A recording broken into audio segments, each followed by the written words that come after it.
ways does your media product use, develop and challenge the forms and conventions of real media products? So this is my front cover for my music magazine. The title is quite conventional because it's large, and as you can see it's got a blue backdrop of the shadow, which obviously allows the letters to be seen visibly, and obviously if it's in a newsagent or a shop, the reader will be able to clearly see the title. Although it does challenge the conventions due to it covering the head of the cover model, but as you can see it's not actually covering the face, and so it's not really interfering with the actual eye contact, it's just covering her hair.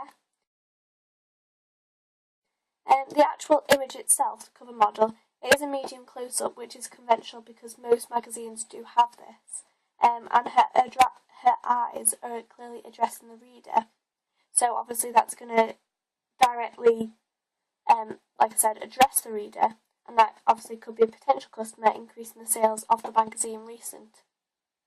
I also did, when editing the image on Photoshop, edit her eyes so that they were the main focus really of the magazine.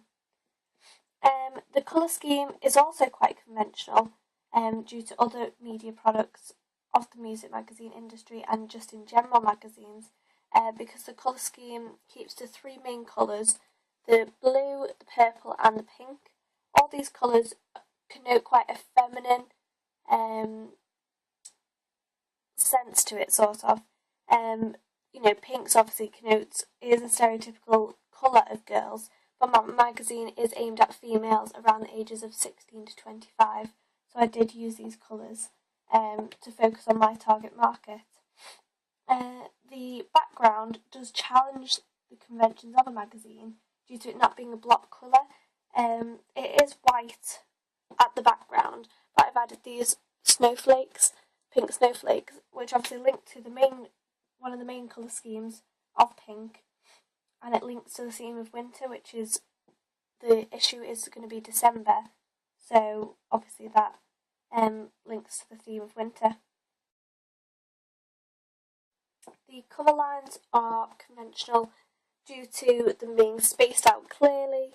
I did add a black drop shadow just so that they looked a bit 3D, which added a bit of dimension to the page.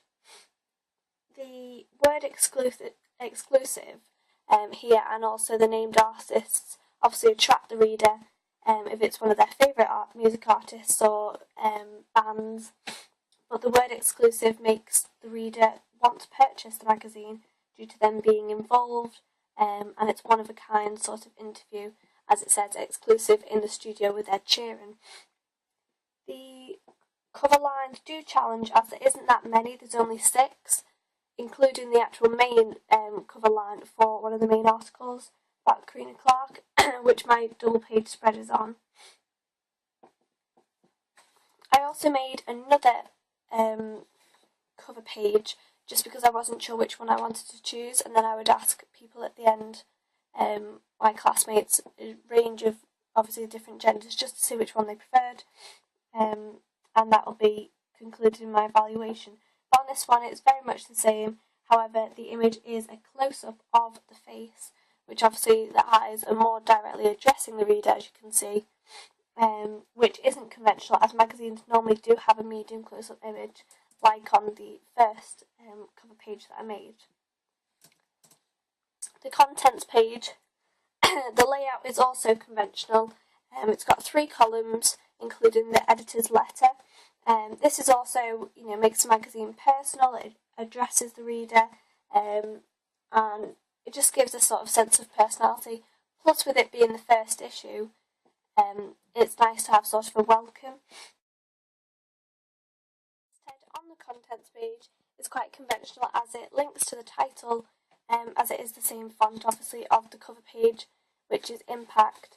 I have changed the colour and I've kept the blue backdrop from the first cover page, just to obviously highlight the word contents page, and obviously this is similar to most magazines. As I was saying, the 3 columns are clear, it allows the reader to see the articles, it's structured, and I did use black lines just to really structure them so that it's clear to the reader. colour scheme, it does challenge in some ways, as it is the same as the cover page, whereas most magazines do have different colours. And the colours that I use, pink, purple and blue, obviously linked to my female target audience. The cover lines themselves for the articles, they're clearly spaced and it is conventional due to them actually having a description underneath about each article, which I think is good for a magazine because you can clearly see what the readers are allowed to expect and gives an insight to them. The numbers as well are conventional because you can clearly see which the link to the article. I have some images from different articles at the bottom left hand corner, which is obviously saying inside this issue. I think this isn't very conventional and it does challenge the magazines out there because they normally have one or two images. I think the way they're structured, the layout is sort of messy, sort of thrown about, which I think is quite casual and links to the target market for the magazine. Magazine doesn't take itself so seriously, it's aimed at younger girls. The numbers also on the images obviously help the reader to find the article, and I think having more images, quite a few images, allows the reader to stay focused, and obviously the images will catch their eye first.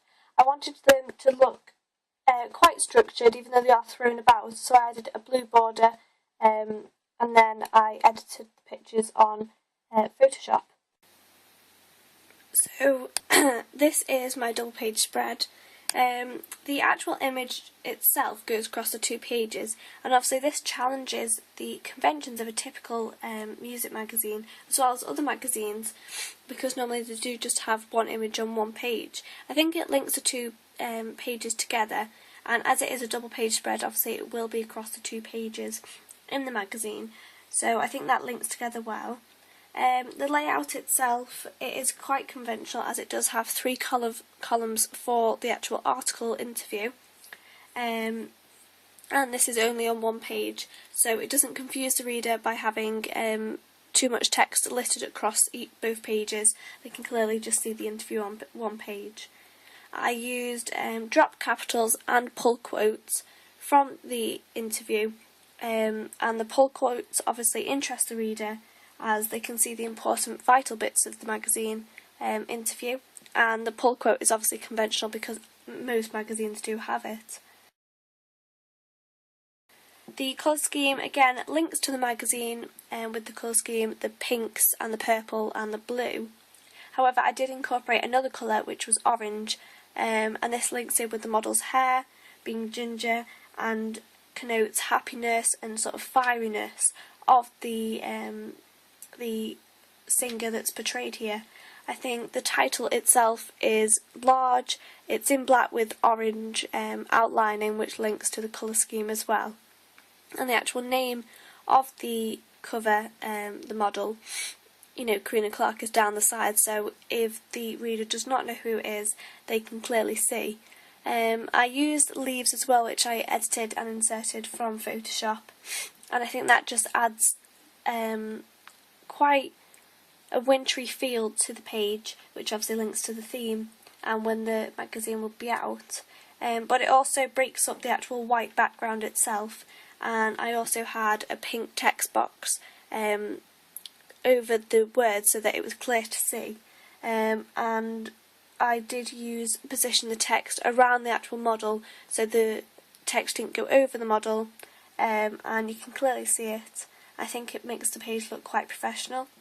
Overall, I think the page isn't that conventional compared to other double page spreads, but I think that adds an interest and unique way for the music magazine and distinguishes them from other music magazines out there.